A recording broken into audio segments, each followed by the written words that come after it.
alas 7 ng umaga pa tayo nandito, dinatnan natin na makulimlim.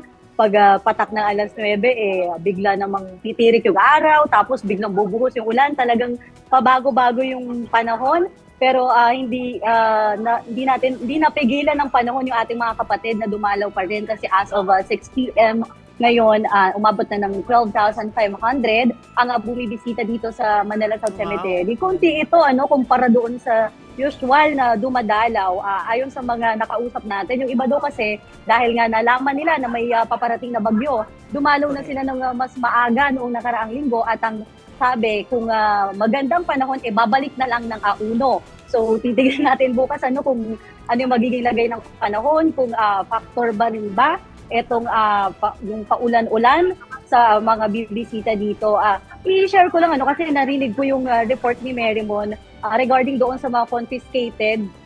Medyo iba lang siguro yung sistema dito kasi karamihan din talaga nung nakumpiska dito kahit na taon-taon nang dumadalaw ang ating mga kapatid at paulit-ulit lang naman itong mga ipinagbabawal yung lighter at sigarilyo pa rin yung pangunahin talaga na nakumpiska, pero hindi na nila pwede itong i-claim. So yung mga pumapasok na may dalang ganitong ipinagbabawal, binibigyan nila ng chance kung meron daw silang mapag-iwanan dito sa labas. Pero yung kagaya ng e-cigarettes, yung vape, ayan, binibigyan sila ng number tag para pag sila ay nag-exit, ay pwede nilang i-claim. So same day, kasi parang kay Marymon, November 3 or 4 daw. Ayun lang naman yung kaibahan.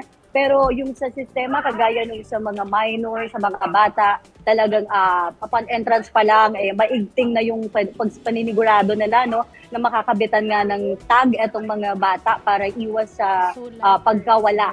Pero so far naman, naayos yung sistema dahil na-monitor natin mula umaga at wala namang naging problema so far dito sa Manila South Cemetery. So lighter and cigarettes lang ang hindi pwedeng i-claim, no? The rest pwedeng i-claim. Yes, kaya yung iba, nangihinayang kasi magkano din daw yung lighter. Iwan na lang daw sa kakilala sa labas, pero yung iba talaga walang nagawa. Kanina, share ko lang kasi merong lalaki na hindi sumasagot kung meron pa siyang dalang lighter. So, nakuha na yung isa niyang lighter at sabi niya okay na, pero nung kinapa siya, meron ulit sa likod. So, may reserva siya. At talagang binabalak na ipuslit, pero talagang maigting yung pag-kapkap ng ating PNP personnel, kaya yung kahit na maliliit na mga ganitong bagay, hindi talaga makatagot. Anong mangyayari, Kyla? Kasi meron talagang mga pasaway, mga matitigas ulo Kunwari, nakalagay sa isang thermos, yung alak. Bawal nga naman yung alak.